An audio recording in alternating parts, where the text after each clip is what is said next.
Hi everybody. So it's really exciting to see, all the, ups and downs in the world of AI. If you're thinking, we are just, I would say pretty much 4 years in since AI came up to our lives, and many corporations are still struggling to figure out how to adopt it correctly.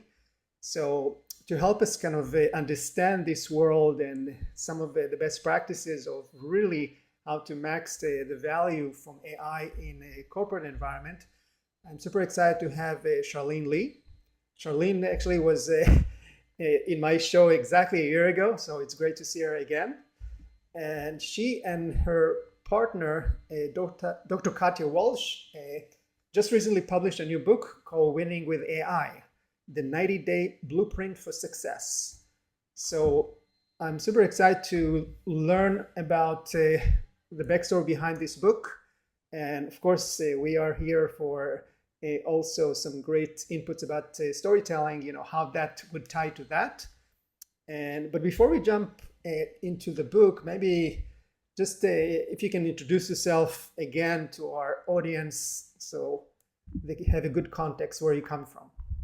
Sure. Great to be on the show again. My name is Charlene Lee. I'm a longtime author and analyst. I started my career in newspapers, actually, helping get them online in the Yeah. mid 90s. And then became a Forrester analyst for about 10 years, started my own firm, Altimeter Group, and then was acquired by a brand strategy firm, Profit Brand Strategy.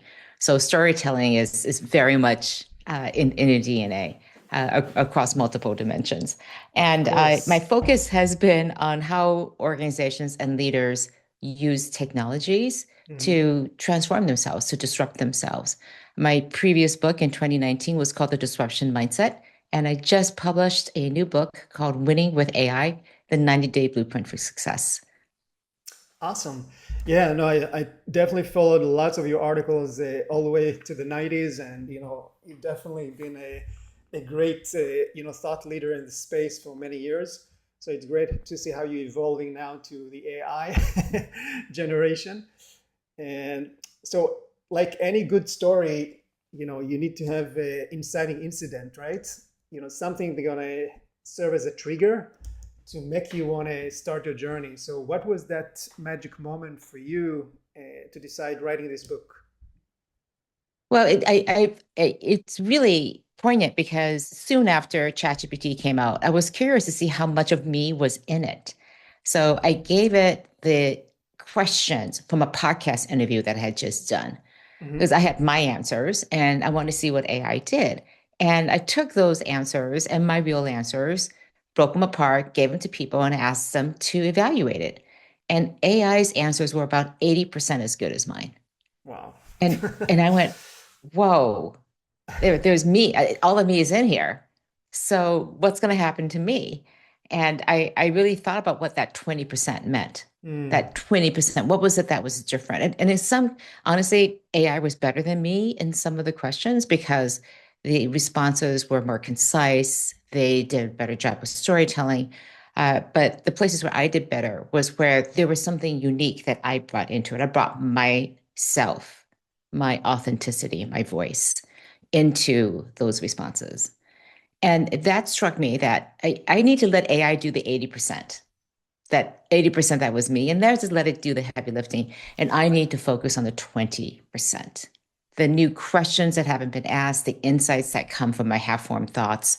But that was the thing that was really important. And in this age where everybody has access to the same data, that Yeah. is going to be the unique competitive advantage that you have.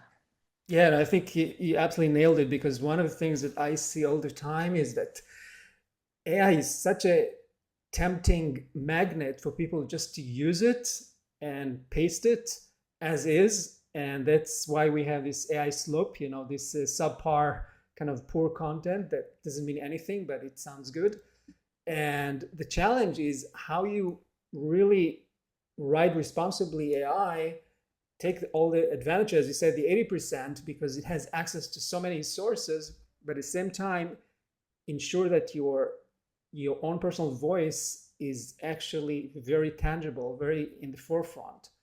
And it's a challenge because most people are tempted to just go with what sounds really great, and yeah, let's go for it. And you see a lot of in the publishing industry, even in academia, where some papers get rejected. They put some invisible codes to track, to fool the AI to see that it was done completely with AI. So it's definitely a challenge, and I can see where you're coming from. Why this is huge important to understand how to write the 20% correctly. So let me ask you this. So since we're here in a storytelling podcast, how would you define storytelling in the age of AI, especially for marketers or business leaders?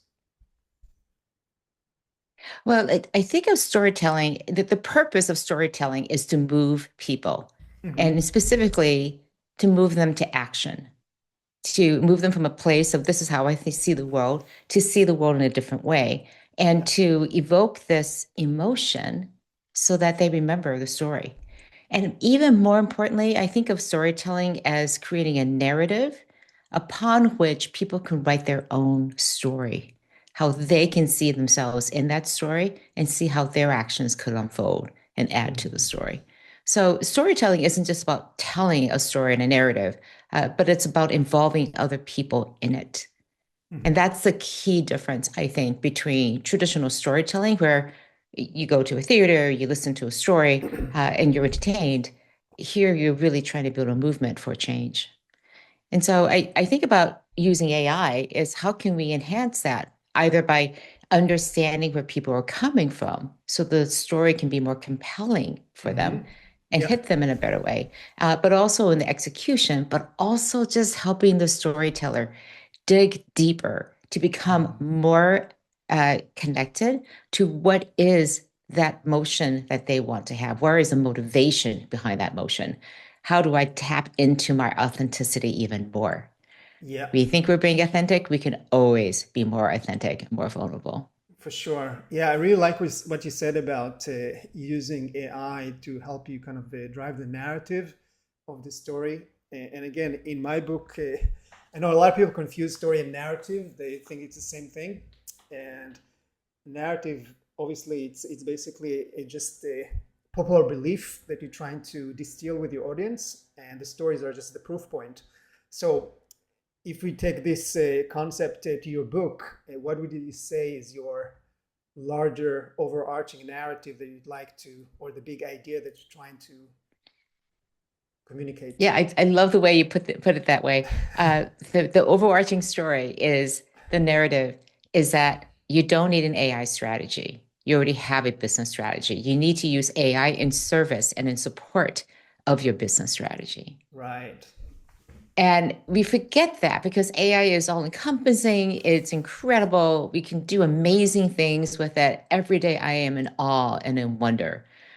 It's just amazing the days that we have now. Mm-hmm. But at the same time, it has to be directed towards something. Mm-hmm. And so technology for the sake of technology doesn't work, but technology in service of your objectives, your purpose, your mission, that is very important. And we tend to lose sight of that. So all the more important now when organization leaders say to me, we're using AI, but we're not seeing very good returns. We're not just seeing the impact. And I'm like, Right. well, how are you using it?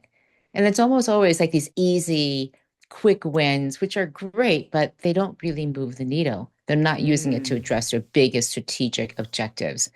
And this is where I think it's so important. And we'll get into this. It is really hard right now because so many people are fearful and anxious about AI. And I think there's a balance between all the people who are super optimistic about it and people who are super pessimistic about it. I think of it as realistic optimism. Yeah. And and I just saw the movie The AI Doc last night. They call it apocalyptimists, and which is a lot harder to say, but it's understanding here is a potential, but truly grasping what AI can do and what Mm-hmm. it can't do, being Mm-hmm. very realistic about it, and then Yep. taking the steps to figure out how to use it in your job and in your organization. Yeah, so it sounds like basically your narrative is about AI is great, but you need to know how realistically to drive it in order to get the results that you're expecting. So Definitely, I can definitely relate to that. I see a lot of mistakes going on where people just, especially, sometimes in customer service, you see this, you know, pushbacks where the AI basically provide, misleading advice, things of that nature that kind of backfires and, a media explosion around that. So, yeah, driving it responsibly is really important. So one of the things you talk about in your book is that you build a 90-day blueprint for deploying AI in an organization. So I have a lot of leaders that actually tuning in or watching. So what leader of a company could realistically achieve in that time? Again, we're not talking about full-blown implementation of an agentic Mhm. workflow in 90 Right. days, just to be very clear. Okay. Uh, but I think what you'll have at the end of the 90 days is a really good roadmap of Mhm. how you're going to use AI every single quarter for the next 18 months.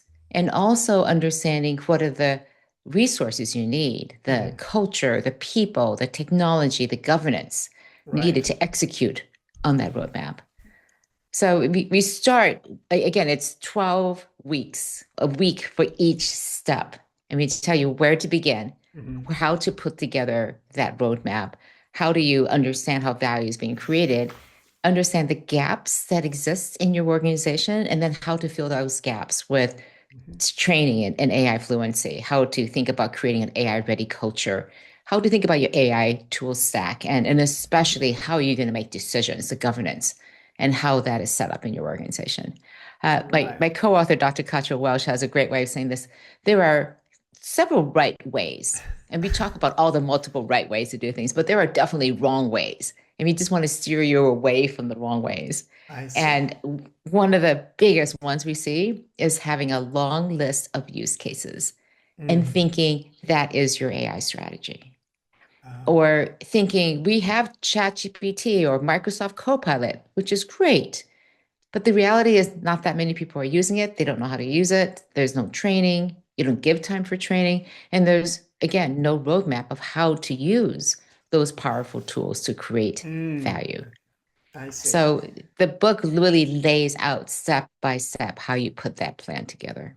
And what is the scope for these 90 days? Is it just one function in the organization or it's You can ideally it's for the entire organization. in the Again, entire? we Okay. we talk about strategy. You can talk about business strategy overall. You can talk about a Mhm. departmental strategy, but whatever is that level of strategy, how will you use AI to support that strategy? Got it. And this is the thing is leaders will come to me and say, how do I get up to speed on AI? Because I need to get up to speed on it before I can start Mm. working with it. And I say, honestly, you'll never be up to speed. You will never feel like you're caught up. You will always be learning. And that is probably the most important thing to do as a leader is to realize it's going to feel very uncomfortable not having all the answers. But I guarantee you, if you get started, you Mm. will have a lot more answers, but you will have a lot more questions at the same time. But you'll be in a much better position 6 weeks from now, 2 weeks from now, Yeah. to be able to even understand what questions to be asking. You just be in a completely different space. Right. So the whole thing is to just get started. Absolutely. Definitely. And you mentioned some of the misconception you're coming across, like companies telling you that they have a laundry list of use cases and that's their AI strategy, or they have already installed Copilot. What other misconceptions are you hearing that could basically help people listening to watch out from? Yeah, I think again, thinking of it as primarily a productivity and efficiency tool, as a cost cutting tool. Mm. And that is one source of the value it can be creating. But Mhm. I think the first source is really to look at customer engagement, to understand again your audience, to be able to understand and serve them in a better way, to Mhm. be able to customize and personalize your offerings. Again, the more you can speak to their specific needs Mhm. at the right time and right place with the right message, uh, that is going to resonate so much more. And so instead of thinking about creating more messages with AI, how do you create better and potentially fewer messages? Mhm. I've always thought that the holy grail is to know not when to message people, but also when not to message them. When Right. it's No. just going to cause dissonance by you messaging because they just bought your product. Mhm. Why are you messaging me again? Don't you know me? I was Right. just there. Right. And for you not to be able to understand that and recognize that and respect that part of your relationship is a loss. So so you can talk about customer engagement, you can talk about efficiency and productivity, but also I think it's a potential for reinvention. And Right. that is where you can do new things you couldn't have done before because now you can use AI. Mhm. So it's reinventing how you work, looking at Right. new customers, looking at new products and services. What about misconceptions that related internally in the organization? Do you get any pushbacks by leaders that might say, I don't want to jeopardize my employee retention, the whole threat of job loss, that's one thing. Others may be, you know, risk averse around security, hallucination. Uh, what do you think? Yeah, it's we talk about in the book in the first week about just getting started, learning how to use AI, making sure you have the Yep. team, the tools. The second chapter is all about responsible and ethical AI. Mm. Just because you can use AI doesn't mean you should use AI. Yep. So we have something called the AI trust pyramid, and it's like Maslow's hierarchy of needs. And at the Hmm. bottom is safety, security, and privacy. If you Yep. do not have that, all bets are off. You have Right. to have security, you have to have privacy, you have to have safety. The layer after that is fairness. Mm. And there is no universal definition of fairness. So you have to feel like the AI is being fair. It's making decisions based on your values that you as an organization and as people in it espouse. And that comes everything from how you make decisions. For example, if you're a bank and how you make loans, that is Hmm. fair. To Yep. also, are you going to replace me? Is that fair? Doesn't seem fair. And then the reliability, which is the quality and the accuracy, which Yep. goes to the hallucinations. How do you ensure that it's there? We talk about accountability. You have an agent who is accountable for that agent when something goes wrong. And then transparency, which is, are we being clear Mm. when we are using AI, when we're not? How are we using it? How is it impacting the way we do work and make I see. decisions? And my sense is there's a tremendous amount of fear, a tremendous amount of anxiety. Hmm. And the research shows that 39%, only 39% of Americans believe that AI is going to be more beneficial than harmful. Hmm. And in Interesting. China, that's 83%, more than double. Oh, wow. So there are lots of different societal reasons for that. But as a leader of an organization, you go into thinking about AI and the adoption and the storytelling around it, knowing that people are by default biased against using it. And this is where I think storytelling is so important. And also understanding that that fear is there. So if you were to go to say to them, no, don't worry, AI is not going to take your job. Yeah. They're not going to believe you. They're just Yeah. not. But if instead you say, we all recognize that AI is the future, it's coming whether we like it or not. We want to equip you with the best tools, with the best training, and also with the time to be able to learn how to use this and use it well in your job, to understand what AI can do and what it can't do, to know how to use it responsibly and ethically. But importantly, to prepare yourself for this future, because the more you are prepared, the better we are prepared. And let's acknowledge the fact that you may not be here at this company forever. You'll just be a better, more employable person if you Right. learn how to be fluent with AI.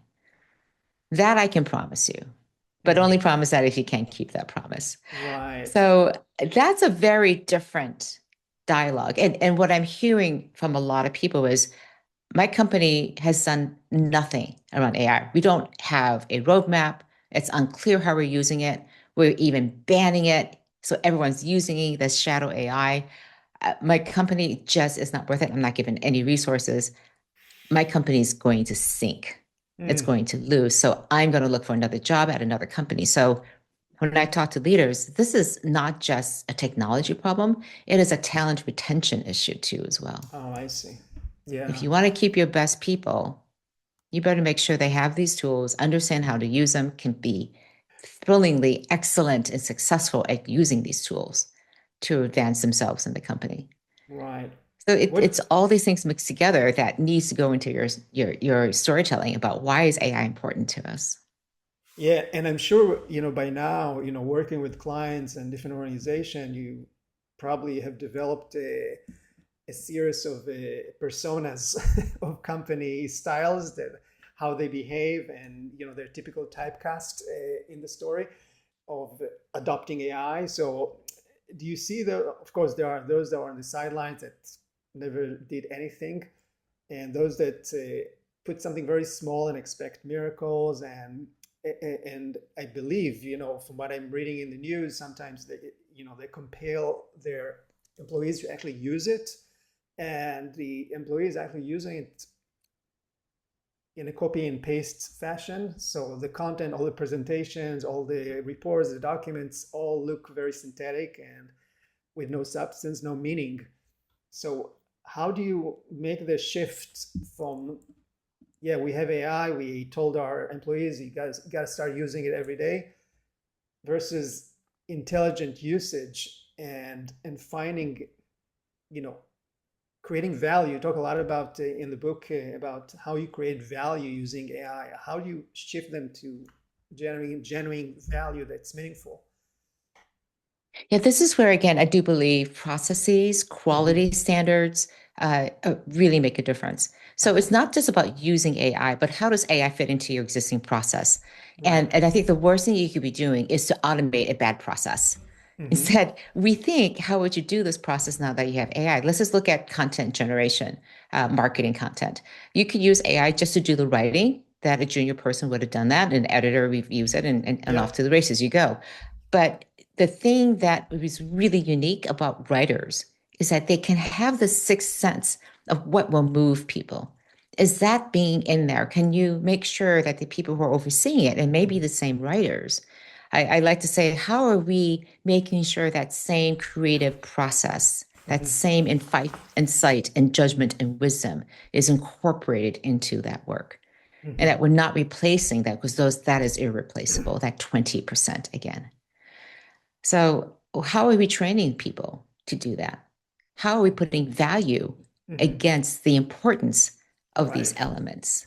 Yeah. We talk about in the last chapter of the book about this idea of a superhuman. It's Mm-hmm. integrated intelligence, where you take the best of what AI can do, and we take the things that only humans can do, and that Mm-hmm. is things like experience and have empathy, self-reflection, have intuition, judgment, and wisdom. Right. And these are the things that, in addition to AI, just make it that, just take it to a totally different level.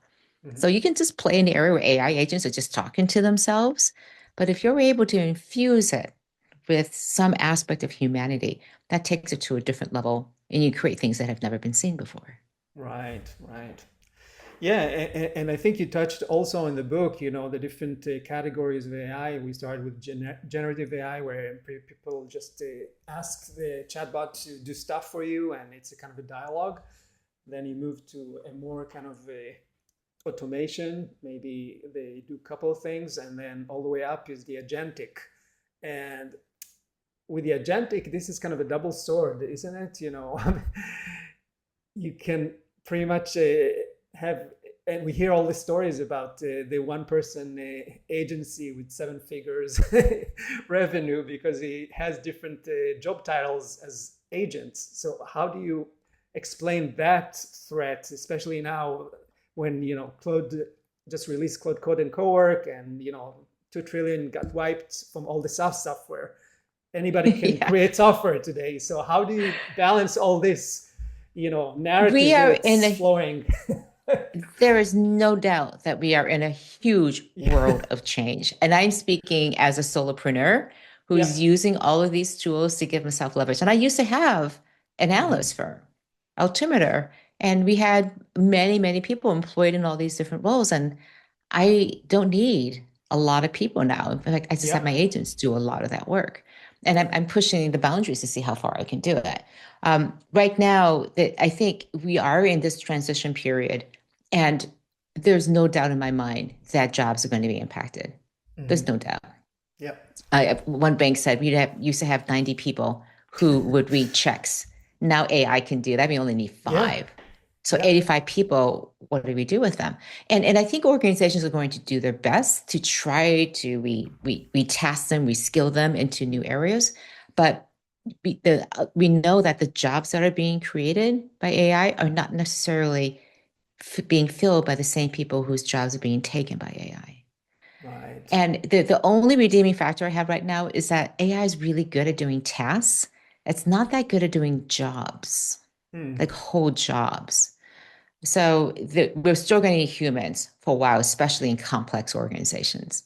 If you're a solopreneur, sure, you can do a lot of these things. You just don't hire the people. But I think it's a lot Right. different if you're trying to replace people.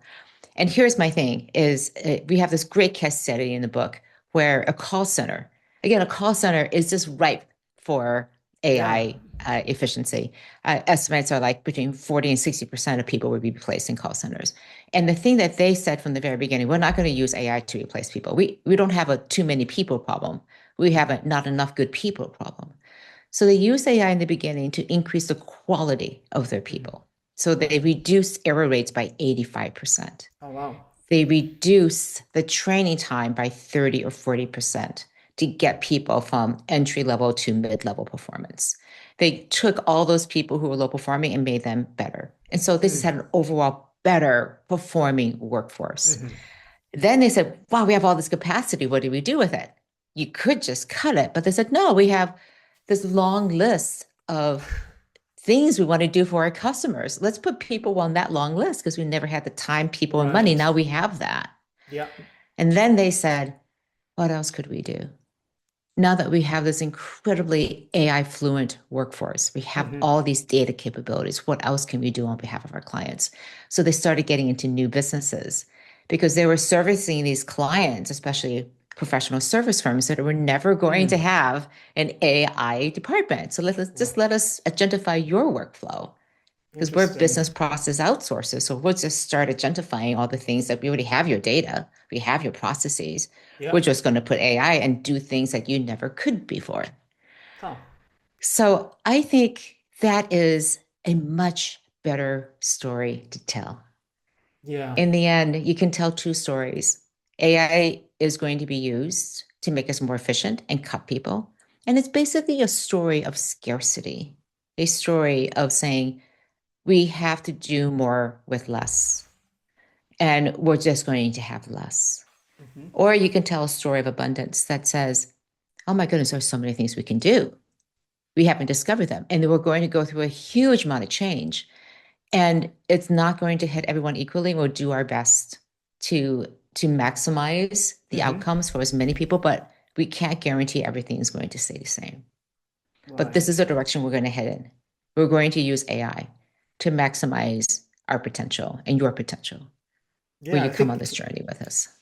no, I think this is a fair and very exciting way to put it because it actually gives, again, wearing my storytelling hat, gives your employees, your stakeholders, basically a role to play in this story and shaping it. And that's what everybody wants to do. At the end of the day, they want to be seen, be they count for something. So if you give them a role in the story, then they'll be much more motivated. And if you just tell them, we don't know either, we're going to go together and we're going to discover these things. And as you said, and I totally agree with this vision that AI is not yet fully, you know, exploited to the maximum it can be. And there are new job titles that we don't know about yet that's going to emerge, that's going to change and open up whole new horizon for people that now are super scared about their future career prospects. And I talk to my students every time. I give them all, every semester I have ask me anything about job market entry and challenges like that. And these are some of the questions. Yeah.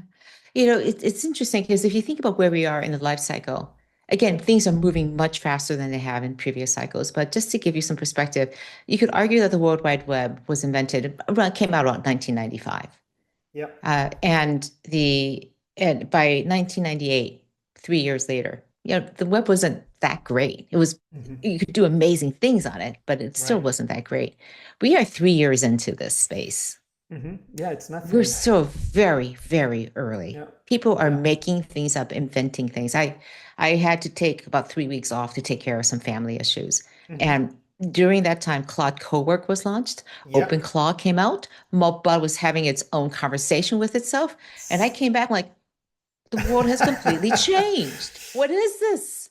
Yeah. What's going on here? So again, you just Completely. take your eye off just for a little bit and the whole world changes. And so to expect that the world is just going to be static is to think the wrong way to be looking at this. Right. And I realize it is hard, it's head spinning, but I assure you this is where to start.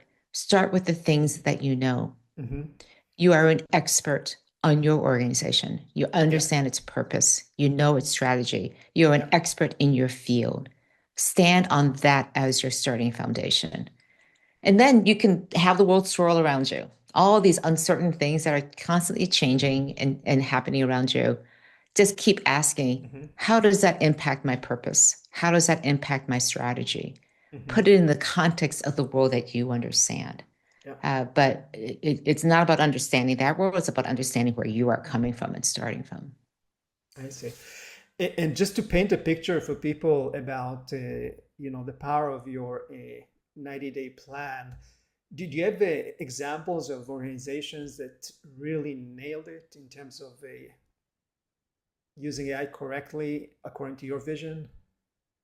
Yes, in the last book, I tell a story about Jeff Van Giancola, who was then the CEO of Coursera, the Hmm. online course company. And somebody sent him an email with an explanation of the company's strategy. Hmm. And he asked, it was in Slack actually. And he Yeah. asked the person who sent it to him, like, where did this come from? He goes, from ChatGPT. And he goes, what was the prompt? And it was this, tell me the strategy for Coursera. And he goes, that's it? And he says, yeah, that's it. And he goes, oh my God. The thought bubble, his head Yeah. exploding is what you could see. And by the end of the month, he had a roadmap of how they were going to use AI to impact their company. And they Wow. rolled it out over the next few months. And by May, they were executing on it and translating all of their courses into 23 different languages. So Hmm. I look at this, it requires that vision and that understanding that you could do things completely differently. And they said, how do we expand Coursera's market? Literally overnight, in the course of a few months, they enabled audiences from all around the world to be able to tap into these courses in real time. Hmm. They created tools that gave AI tools to the instructors to help them create their courses so they could create better courses faster. I mean, they just started going down this path of all the different ways. And the thing I loved about this is that the CEO was at the very front of this and showing people.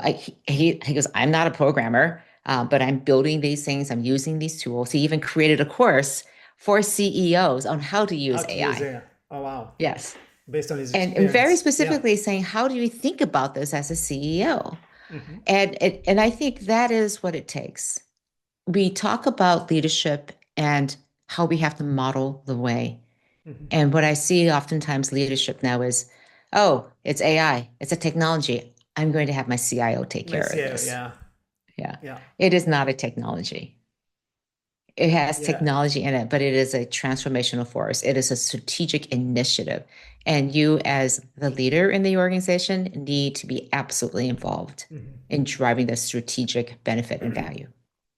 Yeah, no, for sure. Yeah, I think I like this example of Coursera CEO because I think it's a great way to demonstrate how a leader can basically start very simple and then have his C-suite contribute. This is really the interplay between the AI, in the defense sector they call it human machine teaming, but it's really an augmented AI where you have people provide their inputs to shape the finished product. And I think that's really where the value is. It's not it's not like if you take the analogy of driving a driverless car. We don't expect AI to drive you blindly, but you still need to have your hand on the wheel to kind of make sure that it has some meaning at the end of the day. So, Right. And right now we have to have that. hmm But you can imagine a day when AI does a better job than the human. yeah, And there's a question becomes, when do you take the hand off the wheel? When are you confident that's the case? right. And there will come a day. And also, what are the things that humans do better than AI? Or the combination of the two, a blended, Yeah. augmented AI and human. hmm When does the AI get better because of a human? When does the human get better because of AI? And I think Right. this is the role of managers going forward. We talk about managing all the resources you have available to do the job. You need hmm to figure out which combination of these things works best. And so it raises the question of metrics. Yeah. What are we measuring here? How are we measuring the effectiveness of AI? Are we going to measure it by just just by the activities there? Are we measuring it by outcomes and Time the saved, outputs? cost. Yeah. Times, right. I mean, what are the things that we're going to measure this by? Yeah. And so this is there is no right answer. It goes against what are you trying to have as outcomes? But oftentimes we go back to these vanity metrics that talk about activity and not value. hmm And I just keep coming back to just what is the true value, the underlying value that you are creating? Right. Right. So we're getting towards the close of the show. So, but before we go, I'm kind of curious, if you can leave us with your top three tips leaders can take away to start thinking in their mind the right way about AI. Yeah. I think the number one thing for leaders to do is become AI fluent. hmm And what I mean by that is it feels like it flows. When you're fluent with a language, when you're fluent with a tool, hmm it's just second nature. And it's not to say you know everything, but it feels comfortable. You Yeah. can live in it, it's in your skin. And you have to know and understand what AI can and cannot do, use it responsibly, use it for your job, but get to the point where you feel truly fluent. Because until you do, you're not going to turn to it. You're going to see it as this other object. But when you see it as your Right. partner, as something that is a part of you, that's when you begun to truly use it. So use it all the time. And if you hmm don't, find somebody who can tutor you on how to do this, create some accountability, whatever you have you do. And I'm like, how long is it going to take you to do this? Like, how hmm long would it take you to become AI fluent? And nobody gives me an answer. And like any smart goal, it needs to be time bound. So I'm going to give you 3 months to become AI fluent. What's it going to take? So, what are the tasks you're going to do every single day, each week, each hmm month to get yourself to the point where you feel fluent? But that is the most important thing I could say right now. Again, something I talked about before was to make sure you're tying your strategy and your AI together. hmm And the third thing is just think about how you want to show up as a leader. What are you going to say about AI? And here's my little tip. When you go into a meeting, ask somebody as you get started, settle down. So, how did you use AI to prepare for this meeting? And you may get this dumbfounded look like, oh, I wouldn't use it. Like, and you can tell them, well, this is how I used it. And my Right. expectation is that the next time you come to this meeting, you use AI to prepare for this meeting. Yeah, that's a And you great begin idea. every meeting that way. And this is about changing the culture. Yeah. This is about setting that cadence and that pace for how are you going to use AI. And that gives people the permission then to go and use AI to experiment with it, to learn. It's not about just necessarily setting aside time, but how do you incorporate it into your work every single day? Yeah. And I think also to your point, with these examples, even, with the meeting room use case, I think what people are lacking is really show me like a best practice of using AI correctly versus a wrong use case. So once you have them flanked next to each other, I think people start, because when you tell people, start using AI, be fluent, they thinking, oh, I'm using it already. I'm asking, the chatbot every day things. But is that the kind of AI strategy you're talking about? Of course not. It's something much deeper than that. So people Yeah. needs to see the actual examples, I think. Right. And this is where I think storytelling is so important. I always like to say Mhm. everybody in an organization should be able to answer three questions. The first question is, what's the future we're trying to build? The second question is, what's our strategy to get from where we are today to that future? And the third and most important one is, what is my role in making that strategy a reality, Right. to making it a success? Mhm. And so if you as a leader can tell and are confident that people can answer those three questions, then AI is a simple follow-up to say, how am I going to accomplish those things? Mhm. To make sure you're pulling in the same direction, in the right direction. Again, part of AI fluency is knowing how to use AI in service of your job, of the things that you are doing to create value. And if everything that you're doing is creating value, then that's great. The problem is, are we clear that everyone knows what they're Yeah. doing and how it's connected back to the strategy? They may not even be able to articulate what that strategy is. And I think them not being able to do that is a failure of storytelling. The best strategies are stories Right. that say, this is the journey we're going to go on. We're starting here. There's the These are the steps. challenges we're going to Yeah. encounter. These are steps we're going to take. Yeah. And this is where we're going to end up. Yeah. And when people can remember that strategy, when they can remember that story, then they can put themselves in it, which is where we began. No, that's awesome. Well, thank you so much, Charlene. This is always a pleasure to speak with you, and especially now about this, the brave new world of AI. If people want to reach out, if they have any questions, want to buy your book, how they Yes, can do that. the book is at winningwithaibook.com. Mhm. That's a landing page, and you can find all of my information on LinkedIn or on my website, charlenelee.com. Awesome. All right. Thank you so much, and I look forward to, you know, seeing you more and getting to know your next adventure down the road.